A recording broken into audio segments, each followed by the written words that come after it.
দেখি তোমাকে একটু দেখাই। কি আছে? হাফ প্যান্ট পরে আছি পাগল। এই তো হাফ প্যান্টটা দেখা যাচ্ছে। কি কি কাটছো বলো দেখি তো।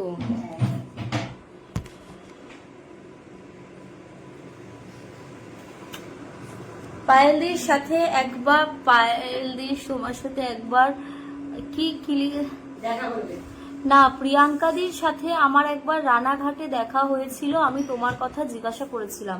আচ্ছা, থ্যাংক ইউ। আমি ভালো আছি, আশা করি তুমিও অনেক ভালো আছো। তোমার বাড়ি রানাঘাট? আমিও তো আইফোন নিলাম না ওই কারণে, না তো আমি আইফোন নিতে পারতাম। ও আমি নিলে তবে সেটা তুই দিবি বলে ওই জন্য নিলি না। হ্যাঁ, তা না ভালো ঝগড়াটি রে। তা না কি তুমি নেবে ওটা, আমি নিয়ে নেবো, এটাই তো। আমার রানাঘাট অনেক দূর, অনেক বন্ধুরা থাকে আমার, তবে অনেকটা দূর। আজকে কোথায় কি পুজো দিতে গেছিল? আজকে আমি কালীঘাটে গিয়েছিলাম, পুজো দিয়ে এসে আমার যেহেতু একটু বেশি গরম লাগে, আমি শাড়ি টাড়ি সব খুলে দিয়ে বসে আছি।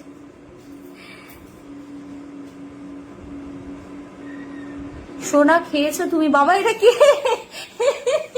এটা কে? আমাকে তো আমার মাও সোনা বলে না। লোটে মাছ খেতে ভারী মজা লাগে। হ্যাঁ,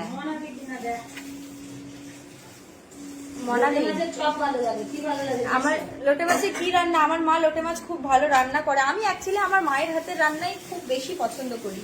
আর মায়ের হাতের রান্না ছাড়া ভালো লাগে না, মানে খাই না তা না, খেতে তো হবেই, বাট আমার মায়ের হাতের রান্নাই যেন আমার খুবই ভালো লাগে। তুই কি ভাবছিস তোর বিয়ের পরেও আমার নিয়ে যাবি রান্না করার জন্য? একজন লাইভ, ও ওই দেখো বাপন মামা লাইভ দেখছে, কমেন্ট করেছে, আমি বাপন মামা বলছি। ভালো আছো?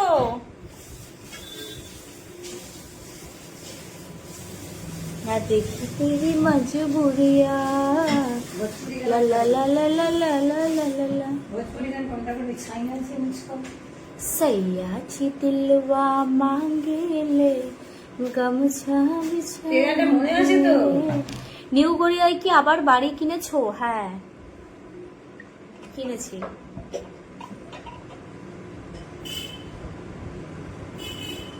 হ্যাঁ, রানাঘাটটা অনেকটাই দূর। দিদি ভাই, আমি বর্ধমান থেকে আপনার লাইভটা দেখছি, থ্যাংক ইউ। আমি যখন লাস্ট টাইম তারাপীঠ গিয়েছিলাম, প্রচুর প্রচুর মানুষ ভালোবাসা দিয়েছে, তাই না মা বলো? তারাপীঠে যখন গেলাম, তারাপীঠে মজাই আলাদা।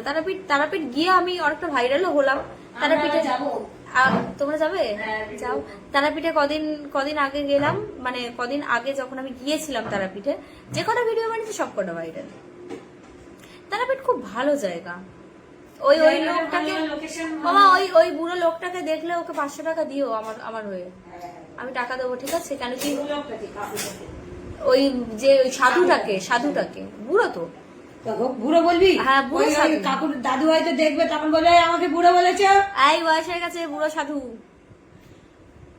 ওকে 500 টাকা দিও। কেন কি ছেলে পাসনি আর তুই সাধুকে বুড়ো বল?